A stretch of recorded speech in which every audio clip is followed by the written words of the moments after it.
देखो भाई, तो यूनिट आपकी फर्स्ट ही चल रही है, वो सेकंड बुक की 11th का फिजिक्स, यानी कि चैप्टर नंबर 15 है आज का आपका, तरल दाब।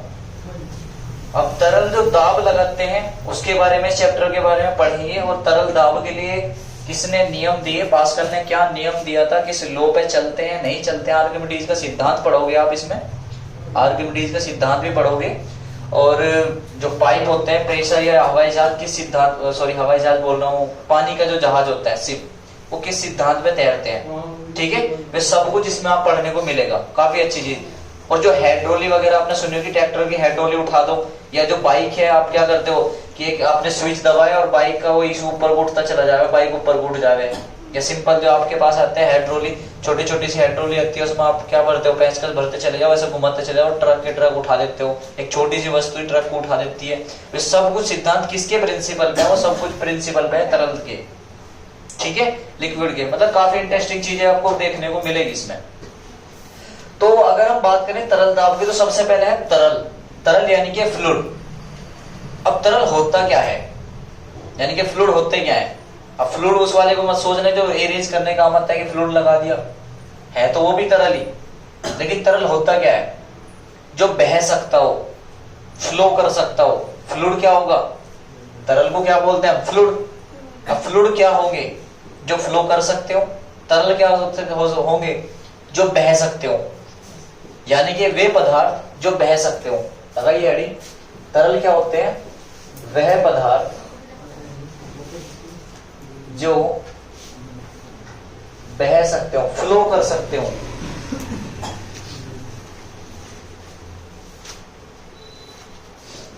जो बह सकते हो, वह पदार्थ जो बह सकते हो। लाइक एग्जांपल,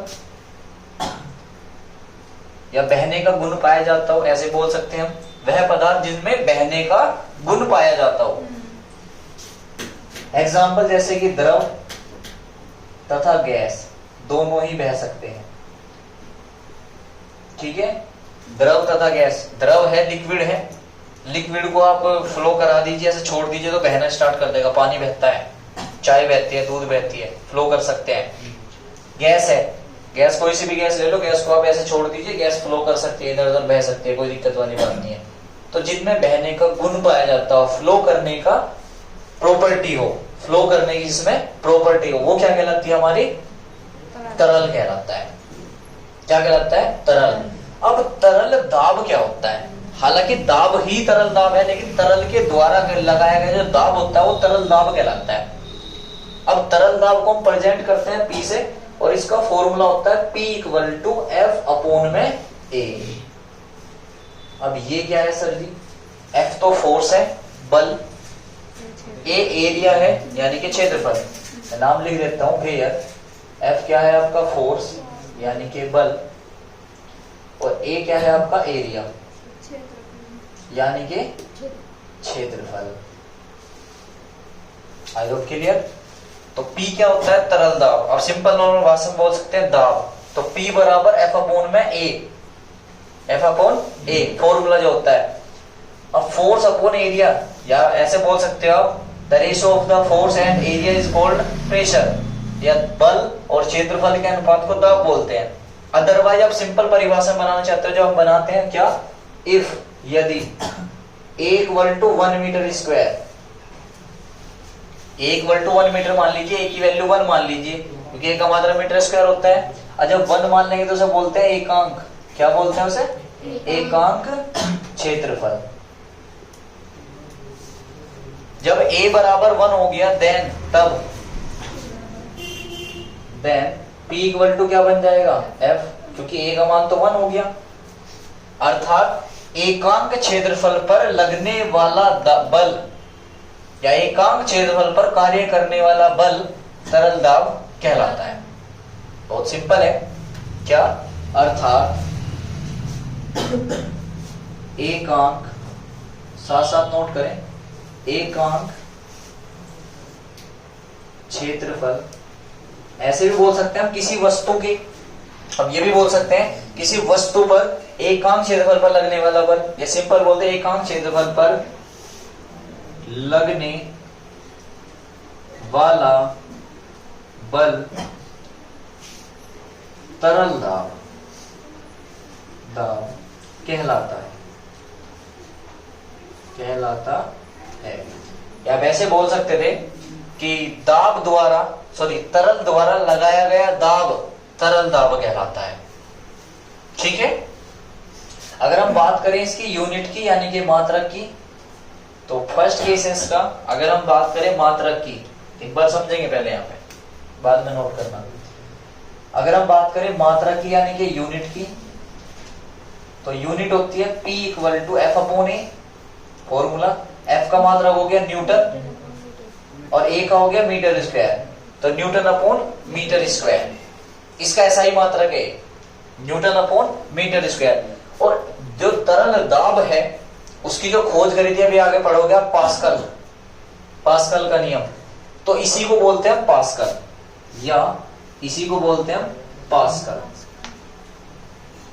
ठीक है। PA से प्रेजेंट कर देख रहे हैं सर, PA पास्कल, यानी कि न्यूटन अपॉन मीटर स्क्वायर को क्या बोल देते हैं, पास्कल। PA का मतलब पास्कल, PACAL पास्कल।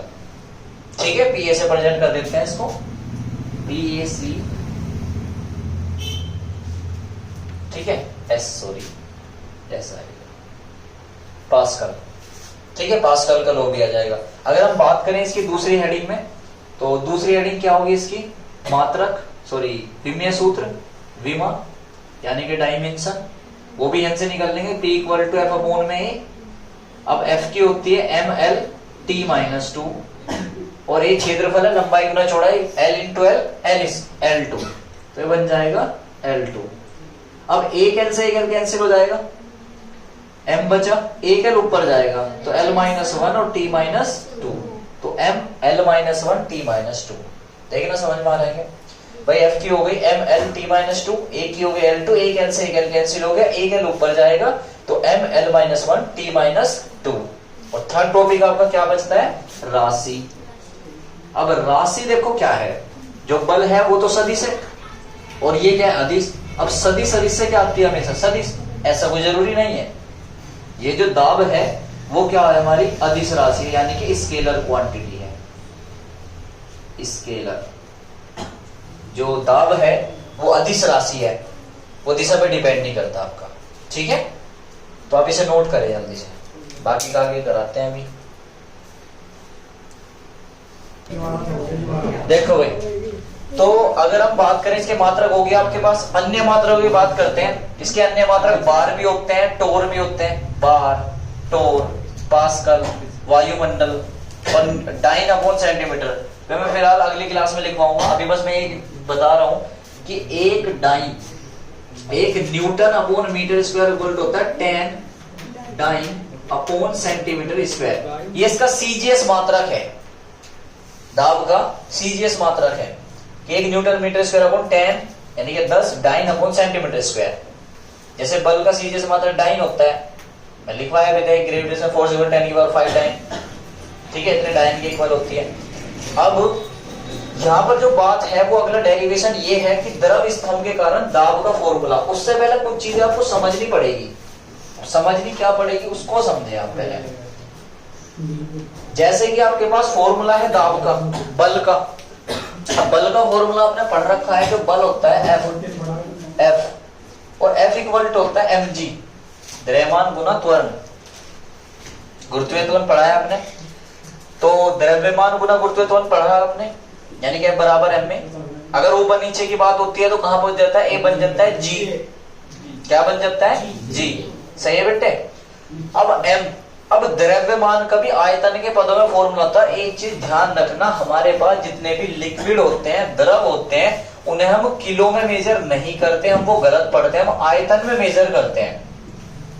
अगर आप सरसों का तेल खरीदने जा रहे हो तो आप बोलते हो 1 किलो सरसों का तेल दे दो जी, आप गलत बोलते हो। आपको बोलना चाहिए कि 1 लीटर सरसों का तेल दे दें। या अगर आपसे जो मिल्क दूध लेने जाते हो आप पड़ोस में, तो कहते हो हाँ जी 1 किलो दूध दे दियो, नहीं, हम गलत बोल रहे हैं उसको। जितने भी अगर हमारे पास तरल है यानी कि फ्लूइड है, जितने भी फ्लूइड होते हैं, फ्लूइड का काम ये होता है कि उन्हें आयतन में मेजर करते हैं, लीटर में, कि 1 लीटर या 2 लीटर या 3 लीटर में मेजर करते हैं, मापते हैं। ठीक है। अब यहां शर्त ये है द्रव्यमान है, एक बल का फॉर्मूला बताया मैंने आपको। दूसरा, अगर मैं बात करूं घनत्व का फॉर्मूला, घनत्व की, तो जो घनत्व होता है वो होता है द्रव्यमान बटे आयतन। अब घनत्व है, यहां से हम क्या द्रव्यमान का मान निकाल सकते हैं। तीसरा, अगर हम बात करें द्रव्यमान की, तो द्रव्यमान इक्वल टू बन जाएगा घनत्व और गुना आयतन, क्योंकि आपके पास यहाँ पे द्रव्यमान को यहीं छोड़ेंगे, आयतन को इधर ले जाए तो घनत्व गुना आयतन। ठीक है, 4 पॉइंट और बदलता हूं। अगर हम बात करें आयतन, हमने ये भी पढ़ रखा है कि आयतन जो होता है v, वो क्या होता है लंबाई गुना चौड़ाई गुना ऊंचाई। या हम ये भी पढ़ सकते हैं लंबाई गुना चौड़ाई क्या होता है क्षेत्रफल गुना ऊंचाई, ये भी आयतन होता है। बताओ यहां तक क्लियर है क्या? सही है। बस इन चीजों का यहाँ यूज होगा। अब वो यूज कैसे होगा, इन चीजों को आपको ध्यान में रखना पड़ेगा, क्योंकि हमारी जो हेडिंग है वो हेडिंग ये है तरल दाब। किसके कारण? द्रव स्तंभ के कारण। द्रव स्तंभ यानी कोई एक आपके पास सिस्टम है, स्तंभ है, उसमें द्रव भरा हुआ है, तो उसके कारण दाब निकलने की है कितना। तो द्रव स्तंभ के कारण तरल दाब का व्यंजक, ये आपके पास हेडिंग है, आप ये लिख सकते हो तरल दाब का व्यंजक। अब होगा क्या कि हमारे पास कोई बर्तन है, जो द्रव स्तंभ है यानी कि बर्तन, ठीक है, यानी कि आपके पास क्या है, ये बर्तन है कोई, ठीक है। अब बर्तन है तो बर्तन बना लीजिए। हमने मान लिया कि यहाँ पे एक बर्तन है आपके पास। पहले डायग्राम समझना पड़ेगा आपको। अब ये आपके पास एक बर्तन हो गया और इसमें क्या भरा हुआ है, दाब, तरल, तरल लाई के जल।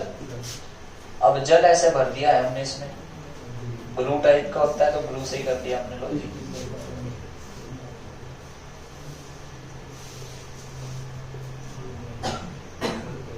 अब इसका जो माना है वो सब कुछ मैं लिखवाऊंगा आपको। अभी मान लीजिए कि बर्तन है और किसी बर्तन में कोई द्रव भरा हुआ है। एग्जैक्ट लोकेशन अभी फिलहाल नहीं पता, कोई भी द्रव हो सकता है। अब इसके स्वतंत्र तल H, कोई यहाँ तल है, इसका स्वतंत्र तल, स्वतंत्र कर दिया हमने, ना तो ये नीचे ना इधर ना इधर, स्वतंत्र है ये अपने से, स्वतंत्र है। स्वतंत्र तल पर किसी H पॉइंट की कल्पना करते हैं। किसकी करते हैं? H point, sorry J point की कर लो, चलो एक J पॉइंट मान लिया स्वतंत्र तल पे, ठीक है। और इस पे क्या निकालना, हमें दाब निकालना। क्या निकालना है? दाब। इसकी जो ऊंचाई है वो हम पुट कर लेंगे कि जो ऊंचाई है वो यहां से और यहां तक की कितनी है, H है। अब जाहिर सी बात है इस बर्तन का मुझे आयत अभी नहीं पता कैसा, तो हम इसके चारों एक बेल, इसके चारों ओर एक बेलनाकार बर्तन की कल्पना करते हैं। कल्पना करना यानी कि मान लेते हैं, ठीक है। अब मानते हैं तो देखो इसके जब चारों ओर बनेंगे,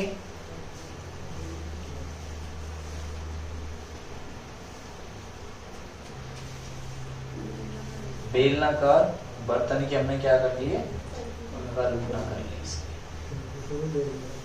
ठीक है। और जो इसकी ऊंचाई है वो कितनी है, H इस बर्तन की। और अनुप्रस्थ काट का जो क्षेत्रफल है वो आपका कितना है जी, A। बताओ भाई, समझ में आई ये बात है? जो ऊंचाई है वो H है, कितनी है इसकी ऊंचाई, H ऊंचाई है, और क्षेत्रफल कितना है, A, ठीक है। ये एक स्वतंत्र तल है, द्रव का स्वतंत्र तल। मान लो पानी भरा हुआ है गिलास में, गिलास के बीच में कोई पानी की बूंद मान लिया हमने बीचों बीच, उसे J पॉइंट दे दिया कि J पॉइंट है, और इसके चारों ओर एक बेलनाकार वस्तु क्या करती, वस्तु की कल्पना कर ली। इसका अनुप्रस्थ काट का क्षेत्रफल कितना है, A, और ऊंचाई कितनी है, H, ठीक है। अब हमें क्या निकालना है, दाब निकालना है। क्या निकालना है, दाब। तो लिखे माना, लिखे माना। ये हेडिंग लगाने के बाद आपको माना लिखना है। डायग्राम साइड में बाद में बनाएंगे हम। तो माना लिखे, माना किसी बर्तन में द्रव स्तंभ के कारण तरल दाब हेडिंग लगाएं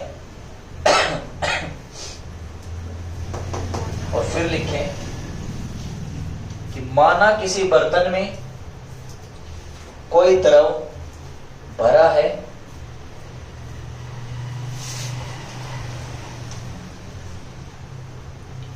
किसी बर्तन में कोई द्रव भरा है जिसके थोड़ा हाथ जल्दी चलाओगे, जिसके स्वतंत्र तल पर एक बिंदु J मान लेते हैं स्वतंत्र तल के बिंदु J मान लेते हैं तथा इस बिंदु J के चारों ओर इस बिंदु J के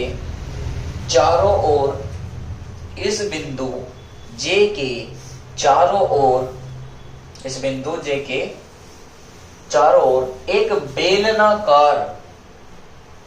बेलनाकार आकृति की कल्पना करते हैं।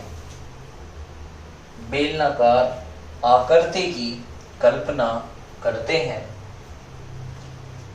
जिसका क्षेत्रफल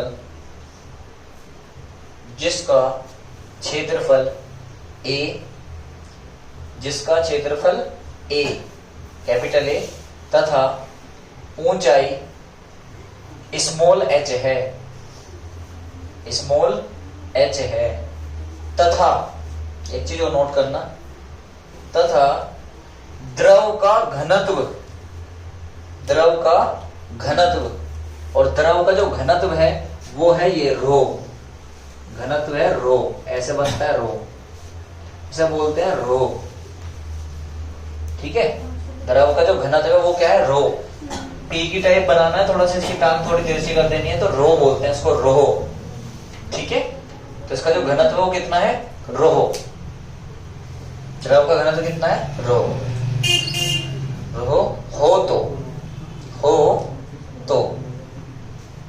रो हो तो बस डैश लगा दे।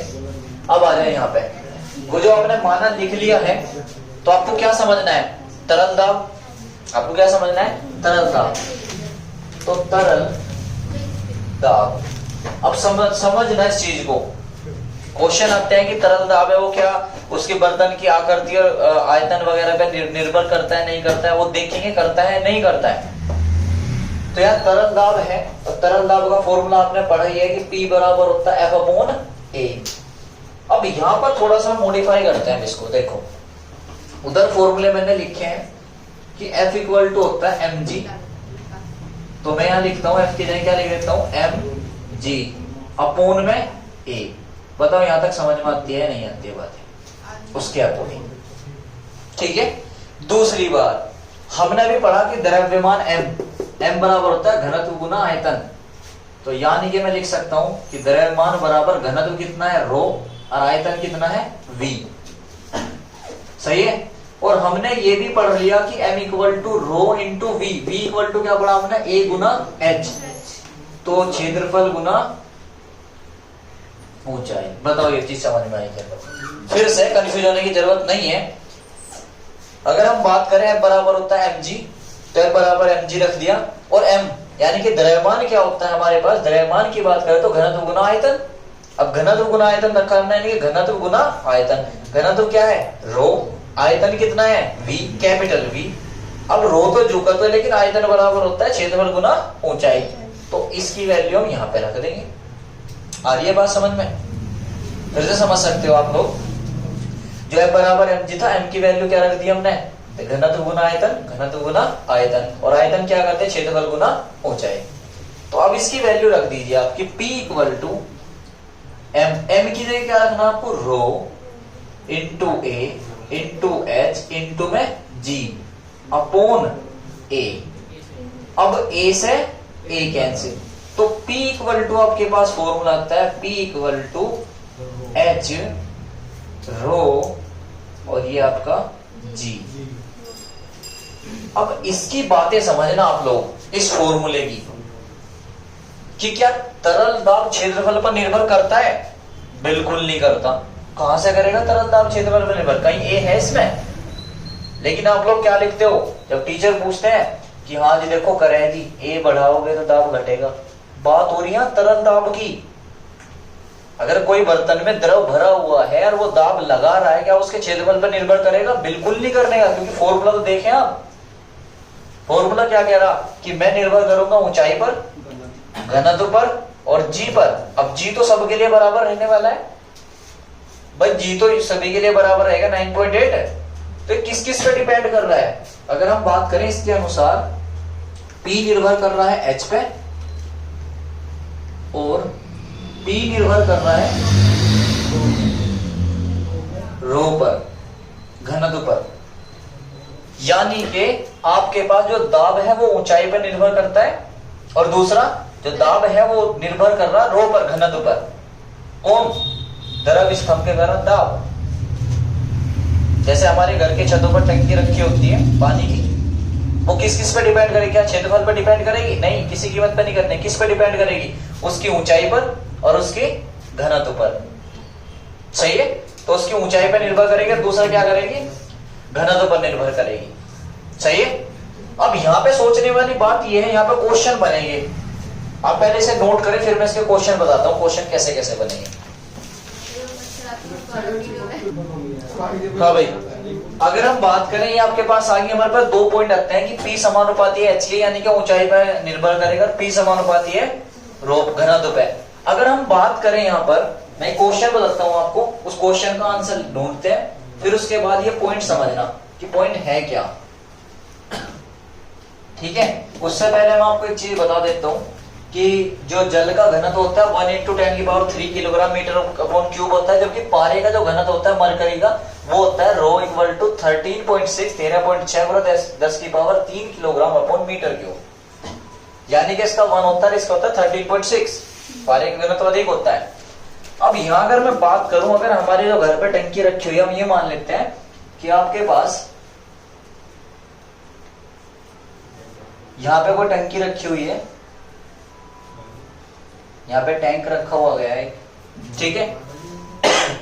और यहाँ पर एक तो ए पॉइंट है, एक बी पॉइंट है और एक है यहाँ पे सी पॉइंट। ठीक है? ए पॉइंट है, बी पॉइंट है, सी पॉइंट है। तो आपको ये पता करना है कि सबसे अधिक दाब किस पॉइंट पे होगा, ए पे, बी पे या सी पे। अब जाहिर सी बात है सी पे होगा, क्योंकि हम हाइट की बात करें, यहां से लेके हाइट कुछ कम होगी, फिर यहाँ और ज्यादा और यहाँ पर सबसे ज्यादा। तो सबसे अधिक जो दाब होगा वो पॉइंट किस पे होगा? सी पे होगा। आप इसका सिंपल सा एग्जांपल अपने घर पे कर सकते हो। जो हम घर पे टंकी रखते हैं, टैंक रखते हैं, सबसे ऊपर रखते हैं छत पे। तो अगर आपके पास ग्राउंड फ्लोर है, फिर फर्स्ट फ्लोर, फिर सेकंड फ्लोर, आप तीनों टंकी हैं, तीनों जगह टंकी है, तीनों टंकियों पर आप तीनों टंकियों खोल दीजिए, पाइप को खोल दिए तीनों को, तो सबसे ज्यादा जो प्रेशर आएगा वो यहां से आएगा। प्रेशर जो आएगा वो सबसे ज्यादा नीचे वाली टंकी का आएगा, ऊपर वाले का कम आएगा। इस वाले का और कम और इस वाले का बहुत ही कम। कभी कभी ऐसा भी होता है नीचे की अगर फुल खोल रखी है तो पानी इसी में चल रहा, इसी में नहीं आएगा। जबकि जो नॉर्मल बंदे हैं सोचेंगे यार इसके पास वाला टंकी है, ये पास वाली है, इसी के पास है, यानी कि इसमें आना चाहिए पानी पहले। नहीं, ऐसा नहीं होता, क्योंकि हमारे इस फॉर्मूले के अकॉर्डिंग जो हमने पढ़ा है, जो प्रेशर है वो हाइट पे डिपेंड करता है। हाइट किसकी ज्यादा है, ऊंचाई किसकी ज्यादा है। देखो यहां से लेके यहां तक की ज्यादा ऊंचाई है भाई, यहां से लेके यहां तक की ज्यादा ऊंचाई है। अगर हम बात करें तो यहां से लेके यहां तक की सबसे ज्यादा ऊंचाई होगी, इसे HC बोल दीजिए, इसे HB बोल दीजिए, और ये तुम्हारा HA। तो सबसे कम हाइट किसकी है? HA की। जिसकी हाइट कम उसका दाब कम, जिसकी हाइट ज्यादा उसकी दाब ज्यादा, और जिसका मतलब सबसे ज्यादा दाब की हाइट किसकी है? HC, यानी कि सी वाले पॉइंट की, तो दाब भी इसी का ज्यादा होगा। आ रही है बात समझ में? अगर पानी की बात करें, एक ही प्रकार का द्रव होना चाहिए, तो ये नोट मैंने से लिखा, द्रव स्तंभ के कारण दाब बर्तन की ऊंचाई पर निर्भर करता है। न कि बर्तन के क्षेत्रफल तथा आयतन पर। क्षेत्रफल पर और आयतन पर डिपेंड नहीं करता। किस पे डिपेंड करेगा? उसकी ऊंचाई पर, उसके घनत्व पर। जबकि अगर हम बात करें समान ऊंचाई के पारे तथा जल के द्रव स्तंभ लेने पर द्रव स्तंभ का दाब अधिक हो, क्योंकि पारे का दाब घनत्व अधिक होता है। इसका मतलब क्या है? अगर आपने क्या करा, दो टैंक ले लिए, कि एक टैंक आपने ये ले लिया और एक टैंक आपने ये ले लिया। एक में आपने पारा भर दिया, एक में आपने पानी भर दिया। एक में आपने पारा भरा, एक में पानी भरा, और ऊंचाई सेम है। मतलब इसके भी एक नीचे यहाँ पे एक पॉइंट है और इसके भी यहाँ पे एक ए पॉइंट है। दोनों सेम ऊंचाई के हैं। पारा यानी कि मरकरी, ठीक है। अब जो पारा है और जो पानी है, दोनों की जो ऊंचाई है वो सेम है, तो दोनों में से ऊंचाई तो सेम होगी। आपको देखने में पढ़ी ना लग रहा हो ये, ठीक है। ये पॉइंट है, दोनों की ऊंचाई सेम है, तो किसका दाब अधिक होगा? पारे का। क्यों? ऊंचाई तो सेम होगी, ठीक है, और जी तो हमारा सेम होता है, ऊंचाई तो सेम है, कोई दिक्कत नहीं। लेकिन फिर किस पे डिपेंड करे? घनत्व पे। और मैंने अब यहाँ लिखा, जो पारे का घनत्व क्या होता है? अधिक होता है, जबकि जल का घनत्व क्या होता है? कम। तो जिसका घनत्व कम उसका दाब कम, जिसका घनत्व ज्यादा उसका दाब ज्यादा।